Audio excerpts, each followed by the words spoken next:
చదవబడినటువంటి లేఖన భాగము మరి ఒక పర్యాయం మనం జ్ఞాపకం చేసుకుంటే కీర్తనల గ్రంథము 46వ కీర్తన ప్రారంభ వచనాన్ని మనం చదువుకుంటే, దేవుడు మనకు ఆశ్రయమును దుర్గమునై ఉన్నాడు, ఆపత్కాలములో ఆయన నమ్ముకొనదగిన సహాయకుడు. ప్రియమైన వర్లరా, ఈరోజు మన అంశం ఏంటి అంటే ఆపత్కాలము.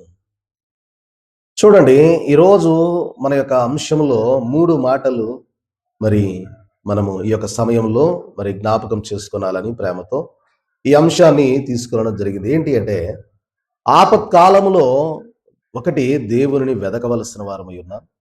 ఆపత్కాలములో రెండవదిగా చూస్తే దేవునిని వెంబడించవలసిన వారమై ఉన్నాం. అలాగే మూడవదిగా చూస్తే ఆపత్కాలములో దేవునిని వేడుకొనవలసిన వారమై ఉన్నాం. కాబట్టి ప్రియమైన వారలరా, ఈరోజు ఈ యొక్క అంశంలో ఉన్నటువంటి సంగతులను మనం జ్ఞాపకం చేసుకుంటూ ఉండగా, చూడండి, కీర్తనల గ్రంథము 46వ కీర్తన ప్రారంభ వచనంలో మనం చదువుకున్నప్పుడు, దేవుడు మనకు ఆశ్రయమును దుర్గమునై ఉన్నాడు, ఆపత్కాలంలో ఆయన నమ్ముకొనదగిన సహాయకుడు.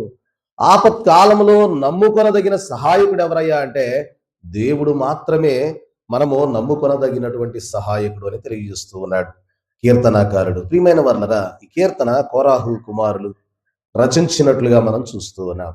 అందుకే అంటూ ఉన్నారు, మాకు ఆశ్రయం ఎవరు, మాకు దుర్గము ఎవరు అంటే దేవుడే మా ఆశ్రయము, దేవుడే మా దుర్గము. కాబట్టి ఆపత్కాలంలో మేము నమ్ముకొనదగిన సహాయకుడు ఎవరయ్యా అంటే ఆయనే.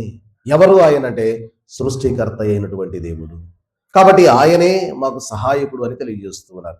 చూడండి, ఈ రోజు మన అంశంలో 3 మాటలుగా మనం తెలియజేసుకుంటూ ఉన్నాం. మొదటిదిగా మనం చూస్తే ఆపత్కాలముల యందు దేవునిని వెదకవలసిన వారమై ఉంటూ ఉన్నాం. మనం జ్ఞాపకం చేసుకుంటే ప్రియమైన వారలరా, దినవృత్తాంతాల 2వ గ్రంథము 15వ అధ్యాయము 4వ వచనంలో మనం జ్ఞాపకం చేసుకుంటే, దినవృత్తాంతాల 2వ గ్రంథము 15వ అధ్యాయము 4వ వచనంలో మనం చూస్తే కొన్ని మాటలు మనకు కనబడతాయి. ఏమని అంటే, తమ శ్రమయందు వారు ఇశ్రాయేలీయుల దేవుడైన యెహోవా యొద్దకు మళ్ళుకొని ఆయనను వెదకినప్పుడు ఆయన వారికి ప్రత్యక్షమాయను.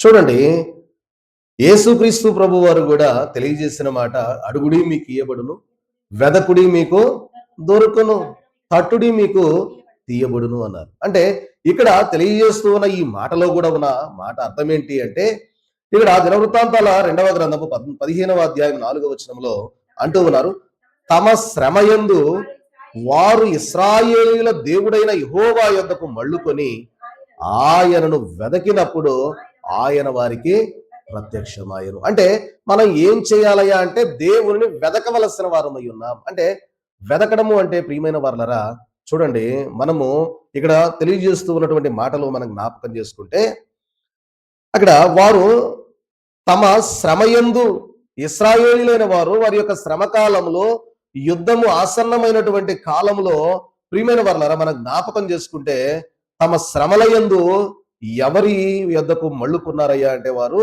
దేవుడైన యెహోవా యొద్దకు మళ్ళుకొని ఆయనను వెదకినప్పుడు, అంటే ఆయన సన్నిధికి చేరినప్పుడు, ఆయనను ప్రియమైన వారలరా జ్ఞాపకము చేసుకున్నప్పుడు, అప్పటి వరకు అనేకమైనటువంటి స్థితిగతులు కలిగి ఒకవేళ వారి స్థితి అంతా వేరొక దాని వైపు మళ్లించబడి ఉన్నప్పుడు, వేరొక అన్య విగ్రహముల వైపు, అన్య దేవతల వైపు వారు మళ్ళుకొని ఉన్నప్పుడు, వారి యొక్క విధానమును మళ్లించుకొని, ఎవరైతే ఇదిగో మమ్ములను ఆ యొక్క ఎర్ర సముద్రము నుండి దాటించారో, ఆ యొక్క ఐగుప్తు నుండి విడిపించారో, మా పితరులను కనాను దేశమునకు తీసుకొని వచ్చి పాలు తేనెలు ప్రవహించే దేశంలోనికి మమ్మను తోడుకొని వచ్చారో, ఆ యెహోవా తట్టు మళ్ళుకొని ఏం చేశారు అంటే ప్రియమైన వర్లరా, మరి వారి యొద్దకు యెహోవా యొద్దకు మళ్ళుకొని ఆయనను వెదకినప్పుడు ఆయన వారికి ఏమయ్యాడు అంటే ప్రత్యక్షమయ్యాడు.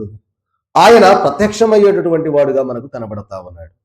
ఆయన మనకు కనబడి మాట్లాడే వారిగా కనబడుతూ ఉన్నారు. అందుకని బైబిల్ మిషన్ యొక్క ప్రియమైన వర్లరా మరి మూల సిద్ధాంతము చూడండి, ఆయన మీతో చెప్పున్నది చేయుడి. అలాగనే ప్రియమైన వర్లరా విశ్వాసము, దేవుడు కనబడును, మాట్లాడును. అందుకనే దైవజనులు నేర్పించిన ప్రార్థన, దేవా నాకు కనబడుము, నాతో మాట్లాడుము. దేవా అందరికీ కనబడుము, అందరితో మాట్లాడము. కాబట్టి దేవుడు కనబడును, మాట్లాడును అనుటయే బైబిల్ మిషన్ యొక్క విశ్వాసమై ఉంటూ ఉన్నది. కాబట్టి ఇక్కడ కూడా అంటూ ఉన్నాడు, ఆపత్కాలం ముందు దేవుణ్ణి ఏం చేయాలంట, వెదకాలి. కాబట్టి వెదకితే నేను మీకు దొరుకుతానని తెలియజేసినటువంటి దేవుడు మనకు మరి ప్రత్యక్షమయ్యేవాడుగా ఉంటూ ఉన్నాడని ఇక్కడ ఈ గ్రంథంలో తెలియజేస్తున్నాడు. అలాగే కీర్తనల గ్రంథం 34:6లో కూడా మనం జ్ఞాపకం చేసుకుంటే అక్కడ భక్తుడైనటువంటి దావీదు గారు అంటారు, కీర్తనల గ్రంథం 34వ కీర్తన 6వ వచనంలో మనం చూస్తే ఇక్కడ ఈ దీనుడు మొరపెట్టగా యెహోవా ఆలకించెను, అతని శ్రమలన్నిటిలో నుండి అతని రక్షించెను. యెహోవా యందు భయభక్తులు గల వారి చుట్టూ ఆయన దూత కావలి ఉండి వారిని రక్షించును. చూడండి, ఇక్కడ భక్తుడైనటువంటి దావీదు గారు, రాజైన దావీదు గారు, ప్రియమైన వాళ్ళరా, మరి అబీమెలెకు ఎదుట ఎర్రివాని వలె ప్రవర్తించిన ఆ తరువాత ఆయన వ్రాసినటువంటి ఈ కీర్తనలో వ్రాస్తూ ఉన్నాడు, ఇదిగో ఈ దీనుడు మొరపెట్టగా యెహోవా ఆలకించాడు, ఈ దీనుడు మొరపెట్టగా యెహోవా ఆలకించను, అతని శ్రమలన్నిటిలో నుండి అతని రక్షించెను. యెహోవా యందు భయభక్తులు గల వారి చుట్టూ ఆయన దూత కావలి ఉండి వారిని రక్షించును అంటాము. ప్రియమైన వాళ్ళని మనం జ్ఞాపకం చేసుకుంటే ఇక్కడ ఆపత్కాలంలో చూడండి, దావీదు గారు అబీమెలెకు దగ్గర ఉన్నప్పుడు ప్రియమైన వాళ్ళరా, ఈ యొక్క దావీదు గారిని ప్రియమైన వాళ్ళ దావీదు గారి అని గారు తెలిస్తే ప్రియమైన వాళ్ళ చంపివేద్దామని ప్రయత్నం చేసినప్పుడు ఎలా మరి ప్రవర్తించాడు అంటే ఒక వెర్రివాని వలె, మరి ఆ నోటి నుండి జొల్లు గార్చుకుంటా ఇలా ఉన్నటువంటి సందర్భంలో ప్రియమైన వాళ్ళ అబీమెలెకు రాజు కూడా దావీదు గారిని విడిచిపెట్టేసినట్లుగా చూస్తూ ఉన్నాం. కాబట్టి ఇక్కడ మనం జ్ఞాపకం చేసుకుంటే ఆయన చూడండి, అందుకే అంటూ ఉన్నాడు భక్తుడు, ఈ దీనుడు మొరపెట్టగా యెహోవా ఆలకించి అతని శ్రమలలో నుండి అతని రక్షించను. కాబట్టి యెహోవా యందు భయభక్తులు గల వారి చుట్టూ ఆయన దూత కావలి ఉండును అని సెలవిస్తున్నాడు. కాబట్టి ఆపత్కాలంలో మనము దేవుణ్ణి వెదకవలసిన వారమై ఉంటూ ఉన్నాం. అప్పుడు ఆయన మనకు ప్రత్యక్షమయ్యేవాడుగా ఉంటూ ఉన్నాడు.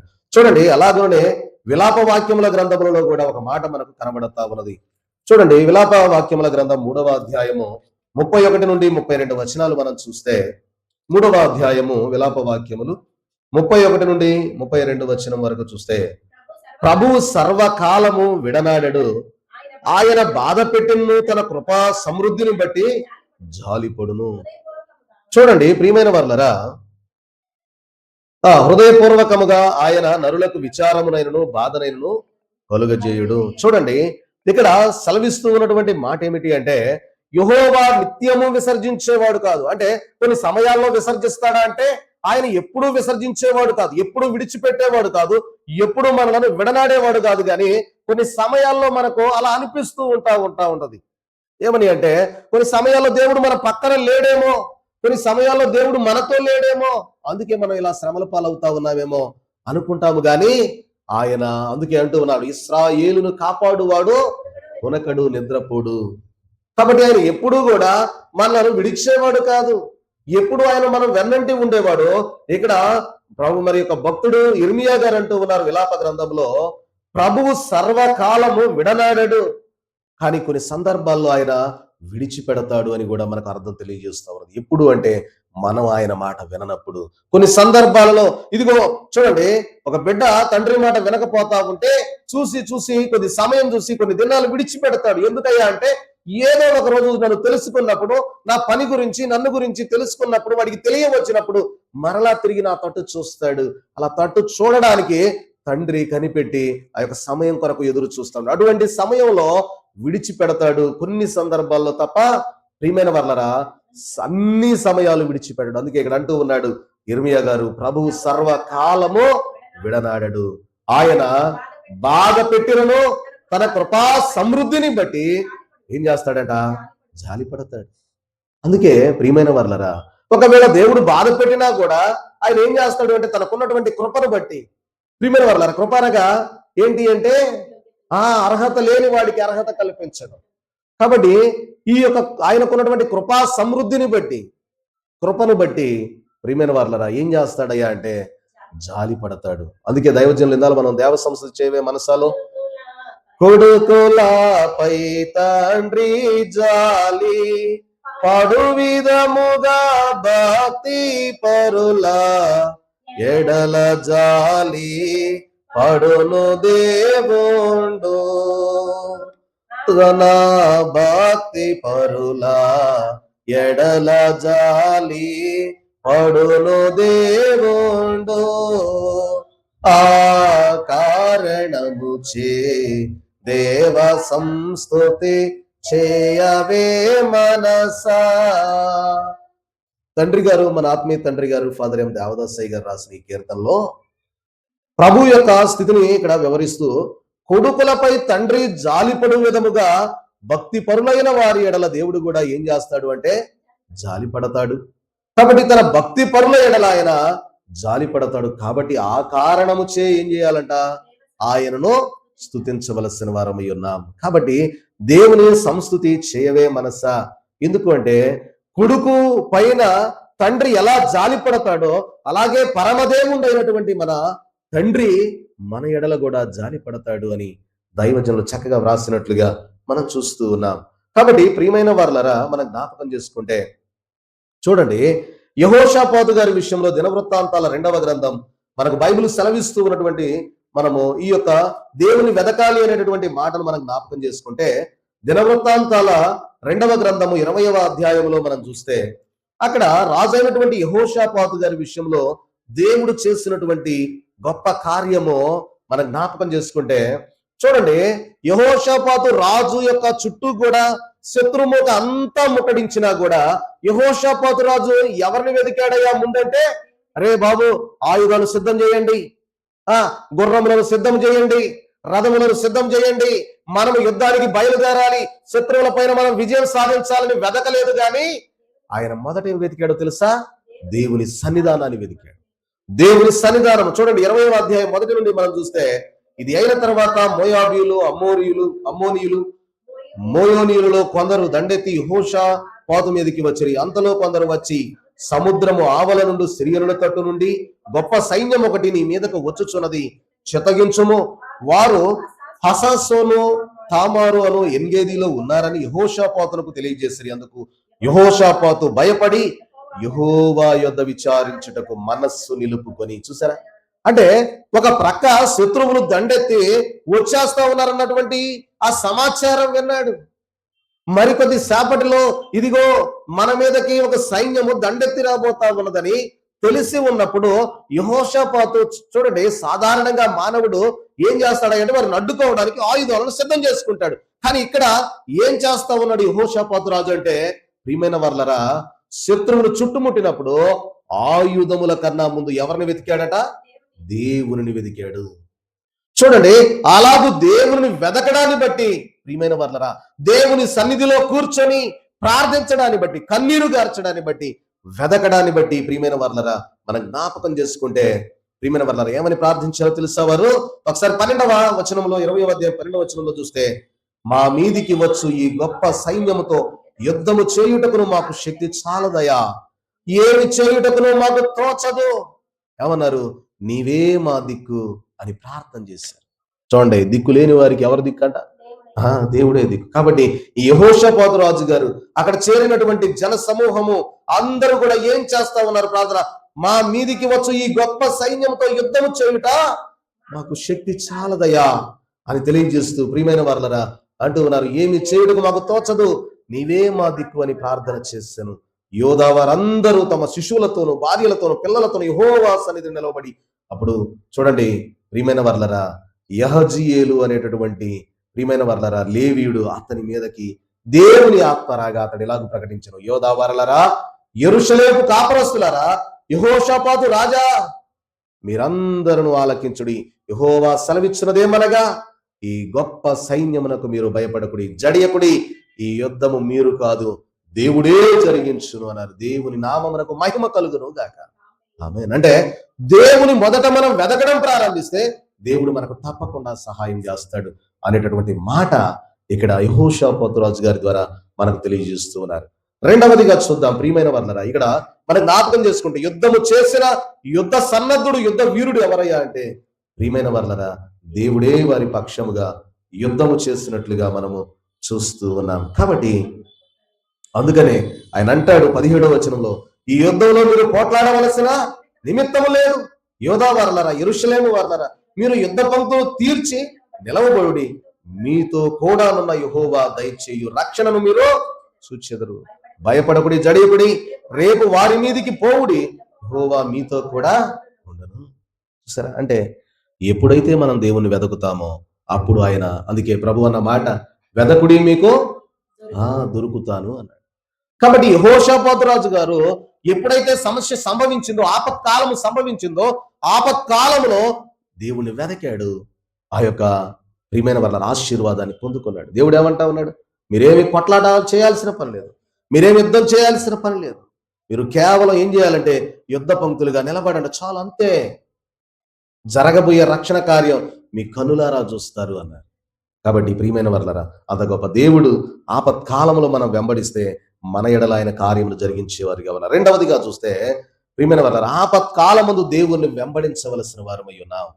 ఏం చేయాలంటే ఆపత్కాలంలో, కష్టకాలంలో, శ్రమ కాలంలో, ఇబ్బంది కాలంలో, కరువు కాలంలో, వ్యాధి కాలంలో, ఏ కాలంలోనైనా నీకు సమస్య సంభవించినప్పుడు నీవు దేవుని వెంబడించాలి. కానీ ప్రియమైన వర్లారా, దేవుడు తెలియజేస్తూ అన్నమాట, మనము విడిచిపెట్టకూడదు, దేవుని విడిచిపెట్టకూడదు. కాబట్టి ఇక్కడ తెలియజేస్తూ అన్నమాట, కీర్తనల గ్రంథము 63వ కీర్తన 8వ వచనంలో మనం చూస్తే, ప్రియమైన వర్లరా ఇక్కడ చూడండి, 63వ కీర్తన 8వ వచనంలో అంటాడు, ప్రియమైన వర్లరా, దావీదు గారు ఇది యోధా అరణ్యములో ఉండి రచించినటువంటి కీర్తన. ప్రియమైన వర్లరా చూడండి, నా ప్రాణము నిన్ను అంటి వెంబడించుచున్నది, నీ కుడి చెయ్యి నన్ను ఆదుకొనుచున్నది. చూడండి, ఇక్కడ అంటూ ఉన్నాడు, నా ప్రాణమును నశింపజేయవలెనని నాకు దాని వెదకుచు ఉన్నారు. చూడండి, ఇక్కడ అంటూ ఉన్నాడు దావీదు గారు యోధారణ్యంలో ఉన్నప్పుడు, ప్రియమైన వర్లరా కష్టకాలంలో ఉన్నాడు, శ్రమ కాలంలో ఉన్నాడు. చూడండి, దావీదు ఒక రాజుగా ఉండి అరణ్యానికి వెళ్ళవలసినటువంటి పరిస్థితి ఎదురైనప్పుడు, ప్రియమైన వర్లరా మనమైతే ఏమనుకుంటామంటే, దేవా నేనే ఒక రాజునై ఉండి నేను అరణ్యమునకు పారిపోవలసినటువంటి పరిస్థితి ఏర్పడిందయ్యా, ఏంటయ్యా ఇలా చేశావు, నేను నిన్ను నమ్ముకున్నా, ఇదిగో నీతో నువ్వే నాకు దిక్కు అనుకుంటే ఏంటయ్యా నన్ను ఇలా అరణ్యం పాలు చేశావు అని అల్లా. దావీదు గారు అన్నాడు, ప్రియమైన వర్లరా అంటూ ఉన్న మాట, నా ప్రాణము నిన్ను అంటి వెంబడించు ఉన్నది, నీ కుడి చెయ్యి నన్ను ఆదుకుంటా ఉన్నది. ఇదిగో ఎక్కడ నాకు శ్రమ సంభవిస్తా ఉన్నదో అక్కడ నీ కుడి చెయ్యి ఇదిగో నన్ను ఆదుకుంటా ఉన్నది. ప్రియమైన వర్లరా ఇంకా అంటూ ఉన్నమాట, నా ప్రాణము నిన్ను అంటి వెంబడిస్తా ఉన్నది. ఏంటట, ఆయన ప్రాణము ఎవరిని అంటుకొని ఉన్నది అంటే దేవుని అంటి వెంబడిస్తా ఉన్నది, విడిచిపెట్టట్లా. అంటే దేవుని యొక్క ప్రేమ, దేవుణ్ణి కలిగి ఉండే విధానాన్ని దావీదు గారు ఇక్కడ అభివర్ణిస్తూ ఉన్నారు. అయ్యా ఇదిగో నేను నిన్ను అంటి వెంబడిస్తా ఉన్నాను గనుకనే ఇదిగో నీ కుడి చెయ్యి నన్ను ఎప్పుడు కూడా నన్ను ఆదుకుంటా ఉన్నదయ్యా. చూడండి, ఆయన ఎప్పుడు కూడా మనల్ని ఆదరించేవాడు, ఆదుకునేవాడు. కష్ట సమయంలో, శ్రమ కాలంలో, ఇబ్బంది కాలంలో, శోధన కాలంలో కూడా ఆయన ఎప్పుడు కూడా ఆపత్కాలమున ప్రియమైన వర్లరా మనకు ఆయన సమాధానం అనుగ్రహింపజేసేవాడు. కాబట్టి ఆయన వెంబడించవలసిన వారమై ఉంటూ ఉన్నాం.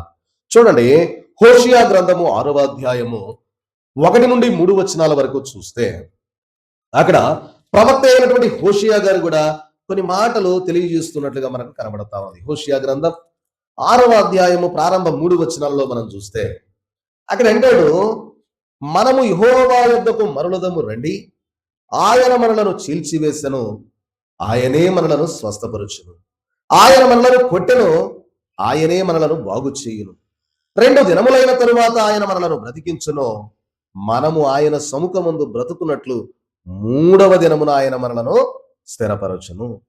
యెహోవాను గూర్చిన జ్ఞానము సంపాదించుకుందాము రండి, యెహోవాను గూర్చిన జ్ఞానము సంపాదించుకొనుటకు ఆయనను అనుసరించుదుము రండి. ఉదయము తప్పక వచ్చు రీతిని ఆయన ఉదయించును, వర్షము వలె ఆయన మన యొద్దకు వచ్చును, భూమిని తడుపునట్టి తొలకరి వర్షము కడవరి వర్షము వలె ఆయన మన యొద్దకు వచ్చును అంటున్నారు. చూసారా, అంటే హోషియా గ్రంథంలో ఈ ప్రవక్త అయినటువంటి హోషియా గారు రాస్తూ ఉన్నటువంటి మాట, ప్రియమైన వాళ్ళు ఏమంటా ఉన్నారంటే, మనము యెహోవా యొద్దకు మరలదము రండి, ఆయన మనలను చీల్చివేసెను, ఆయనే మనలను స్వస్థపరచును. అంటే ఆయనే మనలను గాయపరుస్తాడు, ఆయనే మనలను గాయాలను కడతాడు. అంటే ఇక్కడ ఏమంటా ఉన్నాడంటే, ఆయనే మనలను చీల్చివేశాడు, ఆయనే మనలను స్వస్థపరుస్తాడు. ఎందుకు చీల్చివేశాడు? మాట వినని కారణాన చీల్చివేశాడు. నువ్వు ఎప్పుడైతే ఆయన వెంబడిస్తావో అప్పుడు నిన్ను మరలా ఆయన ఏం చేస్తాడంటే స్వస్థపరుస్తాడు. అందుకే ఇంకా అంటూ ఉన్నాడు, భక్తుడు అంటూ ఉన్నాడు, ఆయన మనలను కొట్టెను, ఆయనే మనలను బాగు చేయు. ఆయనే మనల్ని కొడతాడు, ఆయనే మరలా తిరిగి మనలను బాగు చేస్తాడు. ఎందుకంటే ఆయన మాట వినాలి. లేదంటే శ్రమ సంభవిస్తా ఉన్నది, ఆపత్కాలంలో ఆయన్ను వెంబడించాలి. వెంబడిస్తే ఆయన తప్పకుండా ప్రియమైన వర్లరా ఆయన మనల్ని ఆదుకునేవాడుగా ఉన్నాడు. అందుకని అంటాడు, ప్రియమైన వర్లరా 2 దినములైన తర్వాత ఆయన మనలను బ్రతికించును. 2 దినములైన తర్వాత ఆయన మనలను బ్రతికించును. 3వ దినమున ఏం చేస్తాడట ఆయన? మనలను స్థిరపరచేవాడుగా ఉన్నాడని తెలియజేస్తూ ఉన్నాడు. 3వ దినమున ఆయన మనలను స్థిరపరచును. కాబట్టి ప్రియమైన వర్లరా యెహోవాను గూర్చిన జ్ఞానము సంపాదించుకుందాము రండి. యెహోవాను గూర్చిన జ్ఞానము సంపాదించుకున్నట్టుకు ఆయనను అనుసరించుదుము రండి అన్నారు. అంటే అనుసరించడము అంటే వెంబడించడము. దేవుని వెంబడించుదాము రండి, ఆయనను గూర్చినటువంటి జ్ఞానమును సంపాదించుకుందాము రండి అని ఆయన పిలుస్తా ఉన్నాడు. కాబట్టి ప్రియమైన వర్లరా ఆయన జ్ఞానమును సంపాదించాలి అంటే ఆయన మనం వెంబడించాలి. చూడండి, మరొకటిగా చూస్తే కీర్తనల గ్రంథం 119వ కీర్తన 60వ వచనంలో చూస్తే అక్కడ అంటాడు, నీ ఆజ్ఞలను పాటించుటకు నేను ఆలస్యం చేయడం లేదయ్యా. ఇదిగో దేవా, నీవేదైతే ఆజ్ఞలు నాకు అనుగ్రహింపజేస్తా ఉన్నావో ఈ ఆజ్ఞలను పాటించడానికి నేను ఇక ఆలస్యం చేయను. ఇచ్చిన ఆజ్ఞలు నేను పాటించి నిన్ను వెంబడిస్తాను అని తెలియజేస్తూ ఉన్నాడు. కాబట్టి ప్రియమైన వారులారా ఇక్కడ మనం జ్ఞాపకం చేసుకుంటే చూడండి, ఆపత్కాలంలో చాలా మంది కూడా ప్రియమైన వారులారా దేవుని నిందించేవారుగా ఉన్నారు. ప్రియమైన వారులారా ఆపత్కాలము, శ్రమకాలము, ఇబ్బంది కాలము, కరువు కాలము, వ్యాధి కాలంలో దేవుడిని వెంబడించవలసినది పోయి దేవుణ్ణి ఏం చేస్తారయ్యా అంటే విడిచిపెట్టేవారుగా. దేవుడు నాకేం చేశాడండి? దేవుని పైనే మనం అలుగుతాం. ఎంతవరకు కరెక్ట్? ఆయనే సర్వ సృష్టికి ఆధారభూతుడై ఉన్నటువంటి దేవుని పైన నువ్వు అలిగితే ఏమవుద్ది? ప్రియమైన వాళ్ళు అంటూ ఉన్నారు. చూడండి, దేవుని నిందిస్తారు. ఏం చేశాడండి నాకు? అందుకే దైవజనుడు ప్రియమైన వర్లరా సాతాను ఎదిరింపులో ఒక మాట రాస్తాడు, ఒక్కడే కుమారుడై ఉండగా ఆ ఒక్క కుమారుడిని కూడా దేవుడు తీసివేసుకున్నాడు. చూసారా దేవుడు ఎంత అన్యాయస్తుడో? ఓర్వలేకపోయాడు. నీకున్న కొడుకును చూసి ఓర్వలేకపోతాడా దేవుడు? దేవుడే సర్వ సృష్టికి ఆధారభూతుడయ్యుండి నీవు సంతోషించాలని నీకు సమస్తమును ఇచ్చినటువంటి దేవుడు నీ దగ్గర నుండి తీసివేసుకోవడం అనేది ఆయన సంతోషించదగే విషయం అంటారా? కాదు ప్రియమైన వర్లరా. అందుకే దైవజనులు అన్నారు, ఓ సాతానా ఇదే నీ పనే. కాబట్టి దైవ వాక్యం అనే ఖడ్గము చేత ఓ సాతానా నీ శిరస్సును ఖండించి వేస్తా ఉన్నావు. ఇది నువ్వు మానవుల్లో పుట్టించేటటువంటి ఒక కుయుక్తి తలంపు. ఆ తలంపును తీసివేయాలి. కాబట్టి ప్రియమైన వర్లరా దేవుని నిందించేవారుగా ఉంటామన్నారు. ఆపత్కాలము సంభవించినప్పుడు, శ్రమ సంభవించినప్పుడు చూడండి, అసలు క్రైస్తవుడు అంటే అర్థం ఏంటి అంటే శ్రమలు రావడమే. నువ్వు దేవునిలోనికి వచ్చావు అంటే మొదట నీకు శ్రమ సంభవిస్తూ ఉన్నది. శ్రమలలోనే నీ యొక్క విధానం ఏంటో తెలిసిపోద్ది. శ్రమ సంభవించినప్పుడు నువ్వు దేవుని వెంబడించగలుగుతా ఉన్నావా, విడిచిపెడతా ఉన్నావా? చూడండి, బంగారం కూడా దాన్ని కరిగించి దాన్ని వెండిలో కాల్చి దాన్ని మోసదీసి మరి ఆ యొక్క బంగారు నగలు తయారు చేసేవారు దాన్ని శుద్ధముగా సానబట్టి అన్ని చేస్తేనే కదా దానికి ఆ రూపు వస్తుంది. కాబట్టి అటువంటి విధానంలో దానికి శ్రమ కలిగినా కూడా దానికి ఒక వన్నె రావాలి అంటే అది శ్రమ పడక తప్పదు. కాబట్టి ప్రియమైన వర్లరా దేవుని నిందించేవారుగా ఉండకూడదు. దేవుని ప్రియమైన వర్లరా సంఘాన్ని విడిచిపెట్టేవారుగా ఉండకూడదు. ప్రియమైన వర్లరా ఆటోమేటిక్ గా మూడవది ఏమైపోద్ది అంటే ప్రార్థన కూడా తగ్గిపోద్ది అన్నారు. ఏమైపోద్ది అంట? ప్రార్థన కూడా. ఏం ప్రార్థనలేండి, ఎన్ని ప్రార్థనలు చేసినా ఏమి ఉపయోగం లేదు, నాకేమి మంచి జరగడం లేదు, నా పట్ల దేవుడు ఎందుకో కార్యం చేయట్లా, నేను ఆయన వెంబడిస్తున్నా కానీ ఆయనే నన్ను వెంబడించట్లా అంట. అమ్మా, నేను ఆయన వెంబడిస్తున్నానండి కానీ దేవుడే నన్ను వెంబడించట్లా. ఇదేం అన్యాయం అండి, మేమేం పాపం చేశామండి అంటాం. ప్రియమైన వారులారా చూడండి, ప్రార్థన తగ్గించి వేస్తాం. కాబట్టి ప్రియమైన వారులారా ప్రార్థనను అధికము చేయాలి కానీ ప్రార్థన ఏం చేయకూడదు, తగ్గిపోకూడదు. వెంబడించాలి, ఆయన వెంబడించాలి. కాబట్టి ప్రియమైన వారులారా ఇలాగూ చూడండి, యోబు గారి జీవితం గారు మనం తీసుకుంటే యోబు గ్రంథం 13వ అధ్యాయం 15వ వచనంలో భక్తుడైనటువంటి యోబు గారు అంటారు ఏమని అంటే, ప్రియమైన వారులారా యోబు గ్రంథం 13వ అధ్యాయం 15వ వచనంలో చూస్తే అక్కడ భక్తుడైనటువంటి యోబు గారు అంటారు, చూడండి, ఇదిగో ఆయన నన్ను చంపినను నేను ఆయన కొరకు కనిపెట్టుచున్నాను, ఆయన సన్నిధిని నా ప్రవర్తన న్యాయమని రుజువు పరుతును. చూసారా, భక్తుడైనటువంటి యోబు గారు అంటూ ఉన్నారు, ఇదిగో ఆయన నన్ను చంపెనను, నేను ఆయన కొరకు కనిపెట్టుచున్నాను. ఆయనని వెంబడిస్తా, ఆయన సన్నిధిని నా ప్రవర్తన న్యాయమని నేను రుజువు పరచుకుంటాను అని. ప్రియమైన వాళ్ళారా, చూడండి, యోబు జీవితంలో చూస్తే సంపద పోయింది, బిడ్డలు పోయారు, ఆస్తిపాస్తులన్నీ పోయాయి, చివరకు ఉన్నటువంటి ఆరోగ్యం కూడా పోయింది. ఇన్ని పోయిన తర్వాత కూడా దేవుణ్ణి ఏం చేశారంట యోబు గారు? ఆ అందుకే దైవజనులు అన్నారు, దూషింపక కడు భూషించను గద యోబు అన్నారు. ఏంటంట? దూషింపక కడు భూషించను గద యోబు. యోబు దేవుణ్ణి దూషించలా, శ్రమకాలంలో గాని ఇబ్బంది కాలంలో గాని. ప్రియమైన వాళ్ళరా, జ్ఞాపకం ఉంచుకోనండి, ఆపత్కాలంలో దేవుని మనం ఏం చేయాలి అంటే, ప్రియమైన వాళ్ళరా, వెదకవలసిన వారమై ఉన్నాం. కాబట్టి ఎలాగునే వెంబడించవలసిన వారమై ఉన్నాం. మూడవదిగా చూస్తే, ఆపత్కాలమందు దేవునిని వేడుకొనవలసిన వారమై ఉంటూ ఉన్నాం. ఏం చేయాలంట? వేడుకోవాలి. దైవజనులు పాటలో రాశారు, వేడుకొనక ముందే ప్రార్థన వినియోంటివి దేవా, వేడుకొనక ముందే నేడును రేపును ఎల్లప్పుడు సమ, నేడును రేపును ఎల్లప్పుడు సమకూడును స్తుతిగా నమునీకిలలో, సమకూడును స్తుతిగా నమునీకిలలో. కాబట్టి ప్రియమైన వారలారా, వేడు కొనక ముందే దేవుడు ఏం చేస్తాడంట? మన ప్రార్థన వినేవాడు, ఆలకించేవాడు. కాబట్టి ఇక్కడ అంటూ ఉన్నాడు, ఆపత్కాలమందు దేవుని ఏం చేయాలి అంటే వేడుకొనవలసిన వారమై ఉన్నాం, ప్రార్థించవలసిన వారమై ఉన్నాం. చూడండి, మరి సమయం అయిపోతున్నది కనుక ముగించుకుందాం. ఈ కొద్ది మాటలు జ్ఞాపకం చేసుకుని ముగించుకుందాం.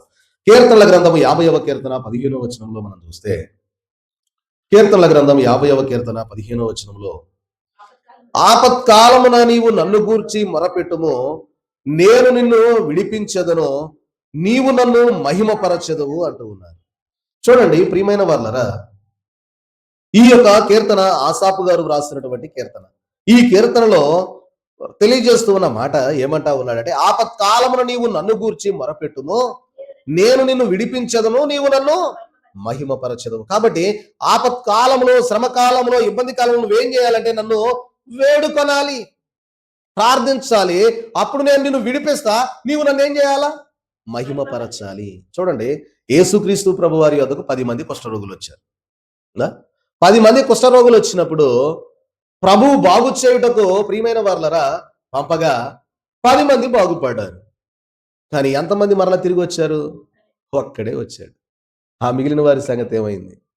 అందుకని ఇక్కడ అంటూ ఉన్న మాట ఏంటంటే, ప్రియమైన వారలరా, ఈ యొక్క వచనంలో తెలియజేస్తూ ఉన్నటువంటి మాట, ఆపత్కాలము నీవు నన్ను గూర్చి మొరపెట్టుము, నేను నిన్ను విడిపించదను, నీవు నన్ను మహిమపరచెదవు. నేను నిన్ను విడిపించాను గనక నువ్వేం చేయాలా? నన్ను మహిమపరచాలి. ఆ 10 మంది కష్టంలో ఒకడే వచ్చాడు మహిమపరచడానికి. మిగిలిన 9 మంది ఏదోలే అయిపోయిందిలే, అది ఏదో అయిపోయింది అనుకుని వెళ్ళిపోయారు. కానీ ప్రియమైన వారలారా, చూడండి, యోనా గ్రంథం 2వ అధ్యాయం 2వ వచనంలో కూడా యోనా ప్రవక్త అయినటువంటి యోనా గారు చేసినటువంటి ప్రార్థన మనం జ్ఞాపకం చేసుకుంటే, ప్రియమైన వారలారా, అక్కడ యోనా భక్తుడే యొక్క ప్రవక్త అయినటువంటి యోనా గారు ప్రియమైన వారలారా చేసినటువంటి ప్రార్థన ఒకసారి 2వ అధ్యాయం 2వ వచనంలో మనం చూస్తే, నేను ఉపద్రవములో ఉండి యెహోవాకు మనవిచ్చేయగా ఆయన నాకు ప్రత్యుత్తరం ఇచ్చెను, పాతాళ గర్భములో నుండి నేను కేకలు వేయగా నీవు నా ప్రార్థనను అంగీకరించి ఉన్నావయ్యా. చూసారా, ప్రవక్త అయిన యోనా గారు అంటా ఉన్నాడు, అయ్యా ఇదిగో నేను ఉపద్రవములో ఉన్నాను, నేను చిక్కులో ఉన్నాను, శ్రమలో ఉన్నాను, పాతాళ గర్భములో ఉన్నాను, చేప మృంగివేయగా ఇదిగో నా దినములు ఇక అయిపోయినవి అనుకున్నాను. ఆ సమయంలో నువ్వు నన్ను ఏం చేసావో తెలుసా? ఇదిగో ఉపద్రవము నుండి నన్ను తప్పించావు. నేను ఉపద్రవములో ఉండి యెహోవాకు మనవిచ్చేయగా ఆయన అంటూ ఉన్నాడు, ఆయన నాకు ప్రత్యుత్తరం ఇచ్చాడు. ఏమని? చూడండి, పాతాళ గర్భములో నుండి నేను కేకలు వేయగా ఆయన నీవు నా ప్రార్థనను అంగీకరించుచు ఉన్నావు. పాతాళ గర్భములో నుండి యోనా వేసినటువంటి కేకలు, అయ్యా ఇదిగో ఇక నాకు నా సమయం అయిపోయింది, ఈ చేపలను మృంగివేసింది, నేను పాతాళంలోనికి దిగిపోయి ఉన్నాను, నన్ను రక్షించే వారు ఎవ్వరూ లేరు. కానీ దేవా ఇదిగో నీకు మొర్ర పెడతా ఉన్నాను, ఇదిగో దేవా ఇదిగో నిన్ను వేడుకుంటా ఉన్నా. అందుకే దైవజనులు అన్నారు, వేడుకొనక ముందే ప్రార్థన విని ఉన్నాను. దేవునికి మహిమ కలుగును గాక. కాబట్టి ఆపత్కాలంలో ఉన్నటువంటి యోనాకు దేవుడు ప్రియమైన వాళ్ళరా ఏం చేశాడు అంటే ఆయన ప్రార్థనను అంటూ ఉన్నాడు. ఏమని తెలుసా? నేను యెహోవాకు ఉపద్రవములో నేను యెహోవాకు మొరపెట్టగా, ప్రియమైన వాళ్ళరా పాతాళ గర్భములో నేను కేకలు వేయగా ఆయన నా ప్రార్థన ఆలకించాడు అంటున్నాడు. ఎక్కడంట? నువ్వు పాతాళ గర్భములో ఉండి కేకలు వేసినా కూడా దేవుడు నీ ప్రార్థన ఏం చేస్తాడంటున్నాడు? అంగీకరిస్తాడు. భూదిగంతముల వరకు నువ్వు వెళ్ళినా అక్కడ కూడా ఆయన ఉన్నాడు. ఆకాశ మండలంలో ఉన్నాడు, పాతాళంలో కూడా ఆయన ఉన్నాడు. కాబట్టి చూడండి, చివరిగా ఇర్మియా గ్రంథము 29వ అధ్యాయం 12వ వచనంలో చూస్తే ప్రియమైన వర్లరా అక్కడ ప్రవక్త అయినటువంటి ఇర్మియా గారు, మీరు నాకు మొరపెట్టిరి, మీరు నా ప్రార్థన చేయొచ్చు. 29:12 చదవండి. మీరు నాకు మొరపెట్టుదురేని, మీరు నాకు ప్రార్థన చేయొచ్చు ఒత్తురేని, నేను మీ మనవిని ఆలకింతును. మీరు నన్ను వెదకిన ఎడల, పూర్ణ మనసుతో నన్ను గూర్చి విచారణ చేయునెడల మీరు నన్ను కనుగొందురు, నన్ను నేను మీకు కనబరుచుకొందును. ఇదే యెహోవా వాక్కు. చూసారా, ఇక్కడ అంటూ ఉన్న మాట ఏమంటా ఉన్నాడు అంటే, మీరు నాకు మొరపెట్టుదురేని అంటే మీరు నాకు మొరపెట్టగా, మీరు నాకు ప్రార్థన చేయువత్తురేని అంటే మీరు నాకు ప్రార్థన చేయుచూ వచ్చుచూ ఉండగా మీ మనవిని నేనేం చేస్తాను అంటే ఆలకింతును, వింటాను, మీకు సమాధానమునిస్తాను. ఇదిగో మీ ప్రార్థన నేను విని మీకు జవాబును అనుగ్రహింపజేస్తాను అంటూ ఉన్నారు. కాబట్టి ఆపత్కాలంలో మనము ప్రియమైన వర్లరా ఆయన వెంబడించవలసిన వారమై ఉన్నాం. కాబట్టి మనం జ్ఞాపకం చేసుకుంటే ప్రియమైన వర్లరా ఆపత్కాలము మనకు భయాన్ని కలిగించేదిగా ఉండకూడదు. ప్రియమైన వర్లరా వాస్తవంగా ఆపత్కాలము ప్రియమైన వర్లరా మనకు భయాన్ని కలుగు చేస్తుంది, విశ్వాసాన్ని కూల్చివేసేదిగా ఉన్నది. కాబట్టి ప్రియమైన వర్లరా చూడండి, ప్రార్థన కలిగినటువంటి సమయము మనం జ్ఞాపకం చేసుకుంటే అది మనకు విజయాన్ని ఇచ్చేదిగా కనబడతా ఉన్నది. చూడండి, ఒక ఉదాహరణ చెప్పి నేను ముగించి వేస్తాను. అపోస్తుల కార్యముల గ్రంథములో పౌలు శీలలు జైల్లో వేయబడ్డారు. ప్రియమైన వర్లరా ఇక జైల్లో వేయబడ్డాము గనక ఇక మన పని అయిపోయినట్టే. మనలను విడిపించేవాడెవడు, మనలను రక్షించేవాడెవరు, మనలను ఇక్కడ నుండి బయటకు తోడుకొని వెళ్ళేవారెవరు అని పౌలు శీల ఏ మాత్రము కూడా విచారించక ఏం చేశారయ్యా అంటే ఏం చేశారు? ప్రార్థన మాత్రమే చేశారు. అపోస్తుల కార్యముల గ్రంథం 16వ అధ్యాయంలో ఈ మాటలు మనకు కనబడతాయి. కాబట్టి ప్రియమైన వర్లరా చూడండి, వారు ప్రార్థన చేయగా జైలు ప్రియమైన వర్లరా పునాదులు వణికిపోయాయి. ప్రియమైన వర్లరా సంఖ్యలు తెగిపడ్డాయి. పౌలు శీలలు బయటకు వెళ్ళడానికి ప్రియమైన వర్లరా బంధకములన్నీ విడిపించబడ్డాయి. ప్రార్థన ఏం చేసిందంట? పని చేసింది. దైవజనులు అన్నారు, ప్రార్థన చేయండి అబ్బాయి, ప్రార్థన పని చేయను అన్నారు. కాబట్టి ప్రియమైన వర్లరా అర్ధరాత్రి సమయం అది. అర్ధరాత్రి సమయంలో ప్రియమైన వర్లరా భూకంపము, విముక్తి. ప్రియమైన వర్లరా చూడండి, ఆ యొక్క జైలర్కి మారు మనస్సు రావడానికి కూడా కారణం ఎవరి ప్రార్థన? పౌలు శీలలు చేసినటువంటి ప్రార్థన. వారు విడుదలే కాదు, జైలర్ యొక్క మనస్సు కూడా మార్చివేయబడడానికి, మారడానికి ప్రియమైన వర్లరా మరి సహకరించినట్లుగా చూస్తూ ఉన్నాం. కాబట్టి చూడండి, ఆపత్కాలంలో మనము ఆయన్ను వెదకవలసిన వారమై ఉన్నాం. ఆపత్కాలంలో మనము ఆయన్ను వేడుకొనవలసిన వారమై ఉన్నాం. ఆపత్కాలంలో ప్రియమైన వర్లరా మనము వెదకవలసిన వారమై ఉన్నాం. 3 మాటలు మనం నేర్చుకున్నాం. ఆపత్కాలంలో దేవుణ్ణి మనం వెదకాలి, ఆపత్కాలంలో దేవుని మనం వెంబడించాలి, ఆపత్కాలంలో మనము ఆయనను వేడుకోవాలి. కాబట్టి ఇలాగూ చేసినప్పుడు దేవుడు మన ఎడల తన కార్యమును జరిగించేవారుగా ఉంటూ ఉన్నారు. కాబట్టి మన యొక్క స్థితిగతులలో, మన యొక్క విధానములో మనము ఆయన్ను వెంబడించే వారముగా ఉంటూ ఉన్నాం. ప్రియమైన వర్లరా మరి మనము ఆయన్ను వెంబడిస్తూ ఉన్నామా? జనుల పైన ఆధారపడుతూ ఉన్నామా? మనుషుల పైన ఆధారపడుతూ ఉన్నామా?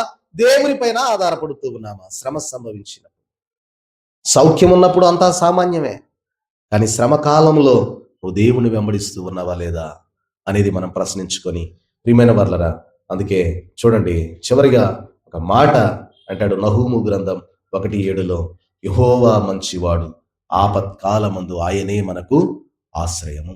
యెహోవా మంచివాడు, ఆపత్కాలమందు ఆయనే మనకు ఆశ్రయమై ఉంటూ ఉన్నారు. కాబట్టి ఆపత్కాలంలో, శ్రమకాలంలో, కష్టకాలంలో ఆయన వైపు తిరిగి మనం చూడవలసిన వారమై ఉన్నాం. ఆయనను చూసిన అంతయు సరి అవును అన్నారు దైవజనులు. కాబట్టి ఆయనను మనము వెదకాలి, ఆయనను మనము ప్రియమైన వర్లరా మరి ప్రార్థించాలి, వేడుకోవాలి ప్రియమైన వర్లరా. కాబట్టి అట్టి స్థితి కలిగి మనము ఆయనతో కలిసి మనము నీవు నాలో నేను నీలో అన్నట్టుగా మనము ఆయనతో ఉండి ఆయనలో బలపరచబడి ఆయన్ను మహిమపరుస్తూ ఆయన మహిమ రాకడకు ఆయత్తపడగలిగేటటువంటి ధన్యత దీవెన చేరి వచ్చిన మన ఎల్లరకు ప్రభు దయచేయును గాక. ఆమేన్.